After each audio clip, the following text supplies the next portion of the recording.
अस्सलामुअलैकुम। आज मैं मोस्ट फेवरेट सबका बहुत पसंदीदा देगी आलू गोश्त बनाऊंगी। जायकेदार आलू गोश्त को बनाने में ना कोई हम डब्बे का मसाला इस्तेमाल करेंगे और ना ही कोई महंगी चीज़, लेकिन जायके में किसी देगी कौरमे से कम नहीं होगा। इस आलू गोश्त का टेस्ट इतना ज़बरदस्त है कि खाने वाले उंगलियां चाटते रह जाएंगे। अगर आप परफेक्ट आलू गोश्त खाना चाहते हैं तो मेरी इस वीडियो को एंड तक देखिए। रेसिपी अच्छी लगी तो लाइक शेयर ज़रूर कीजिए।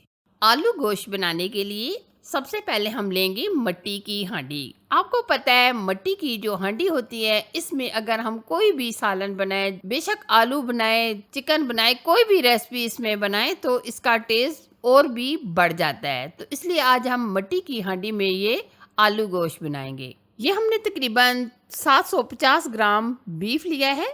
सबसे पहले हम गोश्त डालेंगे और अब हम इसमें ऐड करेंगे 2 अदद प्याज। प्याज आप इस तरीके से बारीक कटिंग करके ऐड कीजिएगा। साथ में हम डालेंगे तकरीबन 1.5 चम्मच के करीब लहसुन अदरक का पेस्ट, आधा चम्मच नमक ऐड करेंगे, 1 चम्मच भर के हम इसमें ऐड करेंगे लाल मिर्च का पाउडर, आधा चम्मच हम डालेंगे कश्मीरी लाल मिर्च का पाउडर, आधा चम्मच हल्दी पाउडर, आधा चम्मच कुटी लाल मिर्च, 1.5 चम्मच हम इसमें ऐड करेंगे धनिया पाउडर। यहाँ मैंने कोई भी महंगा डिब्बे का मसाला यूज नहीं किया, जो घर में हम नॉर्मल मसाले यूज करते हैं वही हम ऐड करेंगे। तो अब हम गोश्त को गलाने के लिए तकरीबन 3 गिलास के करीब पानी ऐड कर देंगे और ऊपर से हम कवर कर देंगे और धीमी आंच पर गोश्त को गलने के लिए आधा घंटा छोड़ देंगे। गोश्त को पकाते हुए तकरीबन हमारा आधा घंटा गुजर चुका है। माशाल्लाह काफ़ी हद तक जो हमने इसमें पानी डाला था वो भी खुश्क हो चुका है और गोश्त भी अच्छा खासा गल चुका है। तब हम गोश्त की बुनाई करेंगे। गोश्त में हम सबसे पहले डालेंगे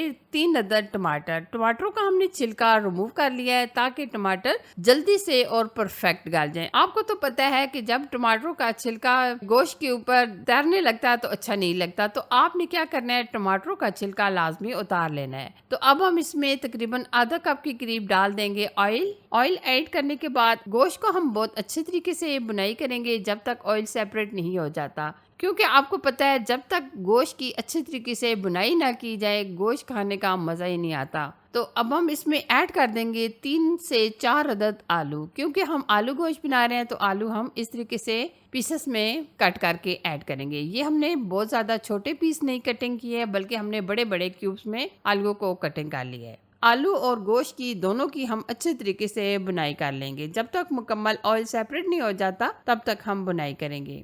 ये आलू गोश्त खाने में सब बहुत ज़्यादा पसंद करते हैं। मोस्टली हर घर में आलू गोश्त तो बनाया ही जाता है, लेकिन अगर आप इस तरीके से जो मैं आज तरीका आपके साथ शेयर कर रही हूँ, अगर आप इस तरीके से ये आलू गोश्त बनाएंगे तो यकीन माने आपको बिल्कुल ऐसा लगेगा कि आप देगी कौरमा खा रहे हैं।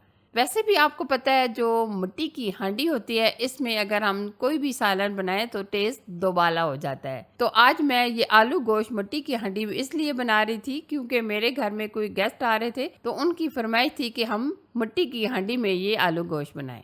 गोश्त की बुनाई हमने कर ली है, तो अब हम इसमें ऐड करेंगे 4 से 5 हरी मिर्चें और थोड़ा सा हम इसमें डाल देंगे हरा धनिया। ये देखिए काफी हद तक हमने दोनों चीजों की, गोश्त की और आलू की बुनाई कर ली है। अब हम इसमें पानी ऐड कर देंगे। तकरीबन हम 2 से 3 गिलास पानी ऐड करेंगे।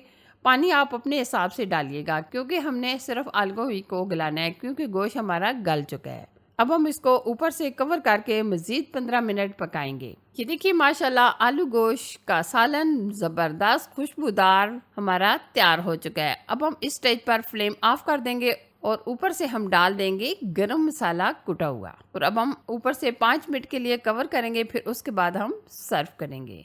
तो लीजिए जी, मिट्टी की हांडी में बनकर तैयार है आलू गोश्त, बिल्कुल देगी स्टाइल से। आप भी ऐसा ज़बरदस्त और परफेक्ट जायका चाहते हैं तो आप ये मिट्टी की हांडी में आलू गोश्त ज़रूर से ट्राई कीजिए। फाइनली अगर आपको ये रेसिपी अच्छी लगी तो लाइक शेयर और चैनल को ज़रूर से सब्सक्राइब कीजिए ताकि मैं आपके साथ इसी तरह अमेजिंग और नई रेसिपी शेयर करूं। Thanks for watching. अल्लाह हाफिज़।